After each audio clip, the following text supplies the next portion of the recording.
ہم شرمندہ نہیں ہیں، انسانوں کو کپڑوں پہ نہیں تولا جاتا۔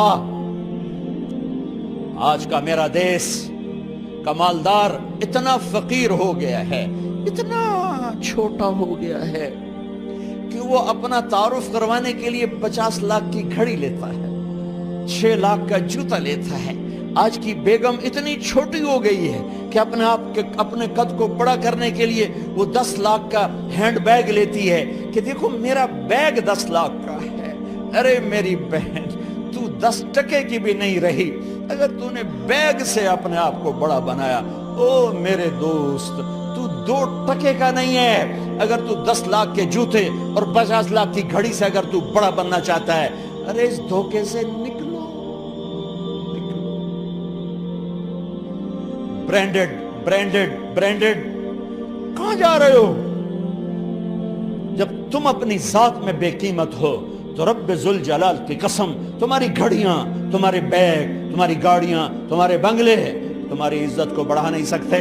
ابا جان، آج ہم خوشی سے بلند ہیں کہ ہمارے باپ نے بددیانتی نہیں کی۔ گھر میں تشریف لائے، کہنے لگے فاطمہ کچھ پیسے ہیں، میرا انگور کھانے کو جی چاہ رہا۔ بس فاطمہ رونے لگی۔ فرمایا امیر المومنین، خزانہ تو بھرا پڑا ہے، 1 درہم کا بھی تیرا حق نہیں ہے کہ تو 1 درہم لے کے انگور خرید لے۔ تو تڑپ اٹھے، فاطمہ میں جہنم نہیں برداشت کر سکتا۔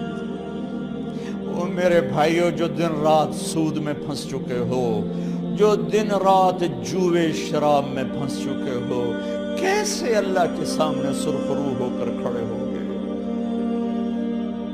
ایک رات گھر میں تشریف لائے، بچیاں، بیٹیاں، منہ پہ ہاتھ، کپڑا رکھا، دوپٹہ رکھا منہ پہ، اور بات کریں۔ آپ نے پوچھا ارے کیا ہوا تمہیں، یہ منہ پہ کپڑا کیوں رکھتے ہو؟ تو خاموش ہو گئی، لیکن گھر کی خادمہ رو پڑی۔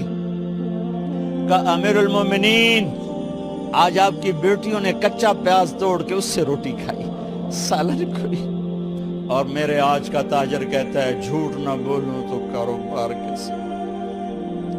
میرا افسر کہتا ہے رشوت نہ لوں تو گزارا کیسے کروں؟ تو عمر بن عبدالعزیز پھس پہ ہچکیوں کے ساتھ روئے کہ میری بچیوں، میں تمہیں بڑے اچھے کھانے کھلا سکتا ہوں پر میں جہنم کی آگ برداشت نہیں کر سکتا۔ بھائیو، اس بندے نے اپنے آپ کو ذبح کر دی، اللہ کو راضی کرنے کے لیے ذبح کر دی، اپنے ذات کو، اپنے جذبات کو، اپنے احساسات کو۔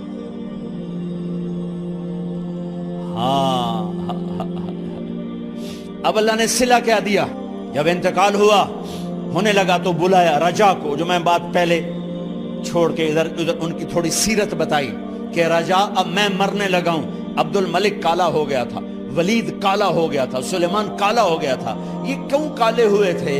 یہ بے نمازی نہیں تھے، بدکاری نہیں کرتے تھے، کسی کی طرف ان کی میلی آنکھ نہیں اٹھی کبھی۔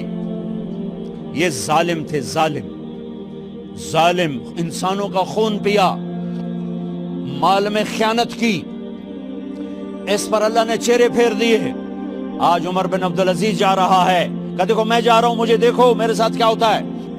ان کا انتقال ہوا، ان کی میت قبر کے کنارے رکھی گئی، اور اب نیچے اتارنا ہے۔ سلیمان کی میت کو اتارنے لگے تو ہلنے لگا، اور عذاب قبر پہلے شروع ہو گیا۔ عمر کی میت کو جب قبر کے قریب کیا گیا، ایسے ہوا کا جھونکا آیا، ایک پرچہ ایسے لہراتا ہوا یوں آیا، یوں آیا، یوں آیا، اور عمر کے سینے پر گر گیا۔ لوگ کٹھے ہو گئے، پرچے کو کھول کے دیکھا گیا تو اس پہ لکھا تھا بسم اللہ الرحمن الرحیم، براءۃ من اللہ لعمر بن عبد العزیز من النار۔ یہ پروانہ ہے اللہ کی طرف سے اس کے بندے عمر کے لیے کہ اسے جہنم سے نجات کی خوشخبری سنا دی جائے۔ آہا، مرنا ہو تو یوں مرو، اللہ ایسی موت دے دے. کہتے ہیں میں نے ان کو قبر میں اتارا. جب قبر میں اتارا تو کیا دیکھا؟ میں نے کفن کی گرہ کھولی تو چہرہ قبلے کی طرف، اور یوں لگا جیسے 14ویں رات کا چاند قبر میں اتر آیا ہو. اور آخری بات کرتا ہوں، میرے بھائیوں بہنوں، اپنے اللہ سے صلح کر